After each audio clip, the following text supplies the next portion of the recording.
À El Biar, le chef de la brigade motorisée sauve son char de la destruction et les immeubles autour en rejetant à l'extérieur la bouteille ardente dont le contenu enflammé se répand sur ses bras, son buste et son visage.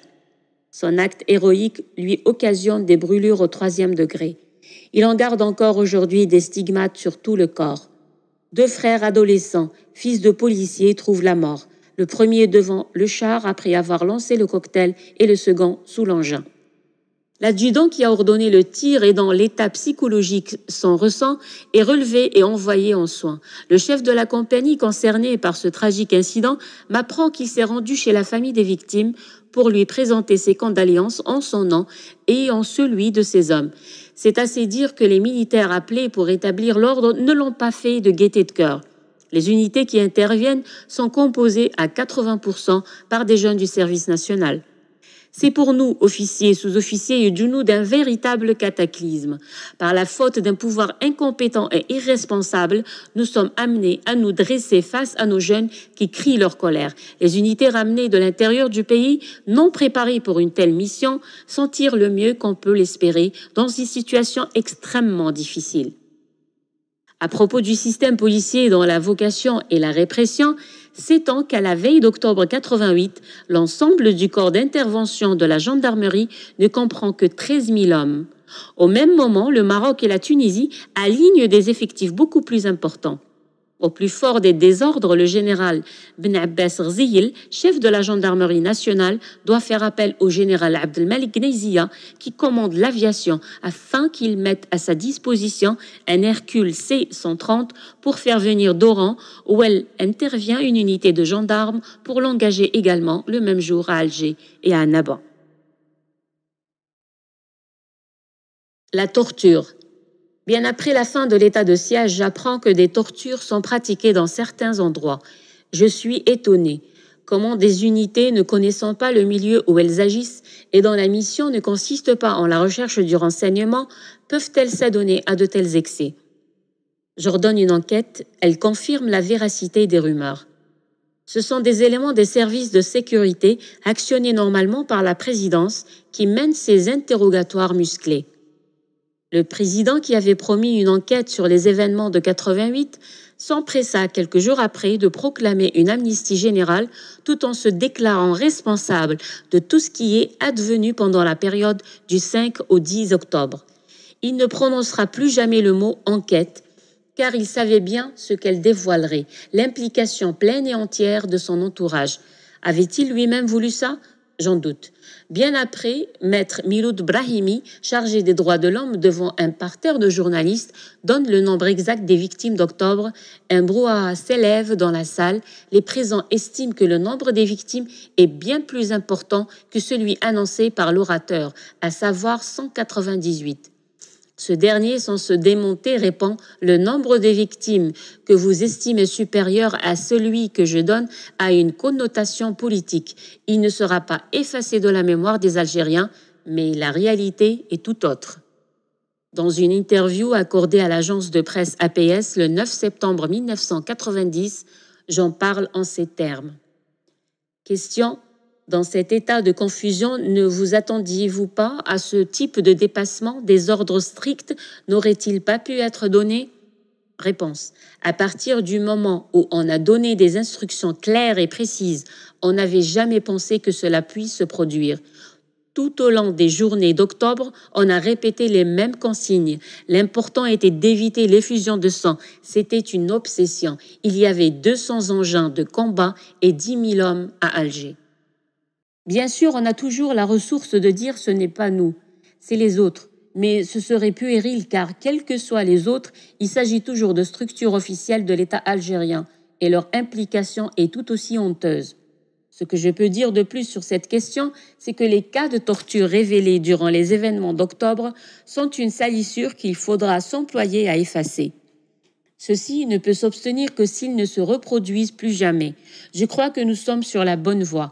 D'abord par les garanties apportées par la Constitution de 89, ensuite grâce à la liberté de la presse et à l'indépendance de la justice.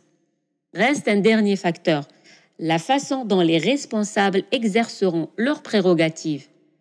La recherche de l'efficacité ne devra en aucun cas conduire à des infractions aux lois ou à des atteintes aux droits imprescriptibles des personnes. Ce que je peux ajouter avant de clore ce chapitre, c'est que la torture durant ces événements n'a jamais atteint les dimensions d'un phénomène institutionnalisé et généralisé comme l'ont soutenu certains médias. Les cas relevés ne sont que le résultat de comportements irresponsables, mais ceci ne diminue en rien la gravité des faits et l'impérieuse nécessité de proscrire ces pratiques indignes. L'action de l'ANP menée en application des ordres du chef de l'État et exécutée dans la précipitation avec des moyens inadaptés ne peut pas, dans un contexte d'exaltation, d'émeutes et de surenchères islamistes, lui permettre de s'en sortir indemne. L'ANP s'en souviendra. Les conséquences des journées d'octobre. L'armée a rétabli le calme, les clameurs se sont tues, on peut, la tête froide, dresser un bilan, tirer des enseignements. Octobre 88 est d'abord le fiasco de la démarche de l'injonction dans le domaine économique privilégiée par Houari Boumediene. Il est ensuite le résultat des thérapeutiques grossières destinées à en corriger les tares, mises en œuvre par son successeur. La seule solution que commande le courage politique, l'éthique et la décence paraît être la démission du président de la République. Nous le faisons savoir à Benjdid par des canaux discrets mais adéquats. Au sein même du bureau politique, un ministre ancien haut responsable dans l'ANP ose en parler en plein conseil de gouvernement. Le groupe dit des 18 l'exige. Benjdid donne d'abord l'impression d'avoir compris le message de la population, des personnalités nationales et de l'armée. La tragédie a brisé ses ressorts intérieurs. Son apparition publique le 10 octobre le montre profondément bouleversé. Je témoigne qu'il veut alors se retirer. J'en parle avec le chef du gouvernement, mais rien n'y fit. Le clan autour de lui l'en dissuade. Il choisit donc de rester pour mener soi-disant à terme un nouveau projet, l'ouverture démocratique. Des hommes au sommet de la hiérarchie politique ou des services sont mis en demeure de partir. Mohamed Chérif Msaadia paye le prix d'avoir mis des entraves aux réformes. On évitera de faire porter le chapeau aux véritables responsables du cataclysme que nous venons de subir. Le FLN s'en sort à si bon compte. Le parti passe aux mains d'Abdelhamid Mehri. Dans quelque temps, ce dernier l'attellera à la locomotive du fils qui va être agréée dans une vaine tentative de ralentir l'élan de ce dernier. L'Ikhalayat, chef des services, est la deuxième victime expiatoire des manipulations du pouvoir et aussi Abdelmajid Bouzbid, DGSN, pour sa mollesse face au débordement. Abdelhamid Brahimi, chef du gouvernement, est remplacé par Qasdim Elbah, l'ancien patron de la sécurité militaire. En faisant sauter des fusibles, Benjdid espère que le procédé du bouc émissaire calmerait la population. Benjdid met rapidement en œuvre ses nouvelles convictions démocratiques, mais il n'est plus le même. Son assurance l'abandonne. Il découvre en entendant le grondement de la foule sous ses fenêtres que ceux en lesquels il croit lui mentent. N'étant pas en mesure par lui-même de juger de l'utile, de l'important ou de l'accessoire, il abandonne le matin ce qu'il a la veille décidé de faire. Affreuse situation que celle de ce président qui, après avoir appliqué les recettes des experts, se résigne en désespoir de cause à prêter l'oreille aux charlatans. Dans peu de temps, les islamistes qui jettent de l'huile sur le feu deviennent, à ses yeux, fréquentables. Mohamed Chérif Msaadia paye le prix d'avoir mis des entraves aux réformes. On évitera de faire porter le chapeau aux véritables responsables du cataclysme que nous venons de subir. Le FLN s'en sort à si bon compte. Le parti passe aux mains d'Abdelhamid Mehri.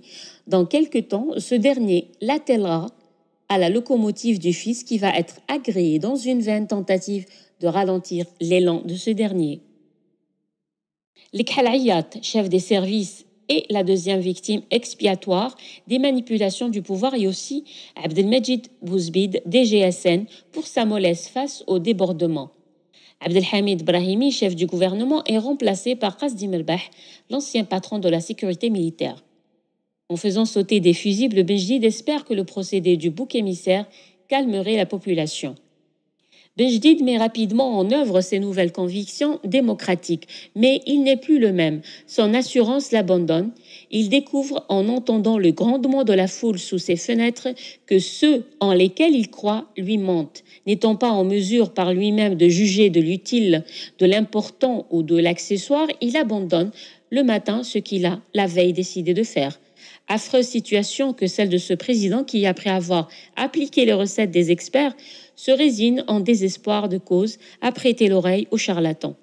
Dans peu de temps, les islamistes qui jettent de l'huile sur le feu deviennent à ses yeux fréquentables.